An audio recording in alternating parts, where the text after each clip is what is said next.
qui connaît sa fonction? Qui? Frankie. La principale fonction de la mitochondrie, c'est l'oxydation des métabolites. Ok, oui. Et maintenant, je vous propose de continuer avec les éléments qui ont causé la Seconde Guerre mondiale. Mariano. Les causes de la guerre.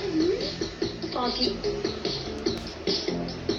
Produit notamment de la crise de 1929, la Seconde Guerre mondiale en Europe est considérée comme la continuation de la Première Guerre mondiale, étant donné que de nombreux conflits n'avaient pas été réglés.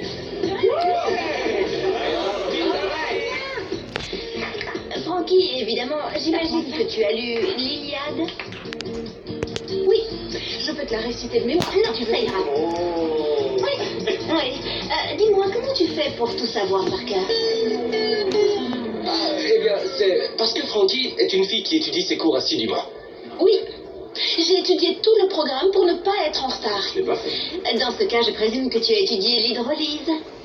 Bien sûr, l'hydrolyse, oui, bien évidemment, je l'ai étudié. C'est bizarre parce que ce n'est pas au programme. Oh, Tamara, c'est pas nouveau, on sait bien que Frankie c'est tout sur tout, hein? Alors, tu pourrais nous dire, Frankie, où est-ce que tu étais passé durant ces 4 mois?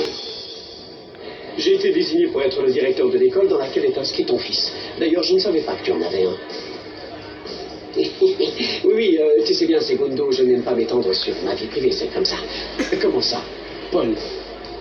Un fils, ce n'est pas rien. Ça veut dire que depuis tout ce temps, j'ai un neveu et je l'ignorais. J'ignorais l'existence de Robin. Disons que c'est une histoire un petit peu longue à raconter. Écoute, si tu veux, pourquoi tu ne viendrais pas dîner chez nous ce soir? Tu es notre invité. D'ailleurs, je te présente mon épouse Marguerite, Samila. Ça lui fera plaisir, vas-y. Enchanté. Segundo Medina. Ce sera avec plaisir. Mais non, je te remercie. Je préfère maintenir la distance. Venez, Mathilde. Veuillez m'excuser. Marguerite.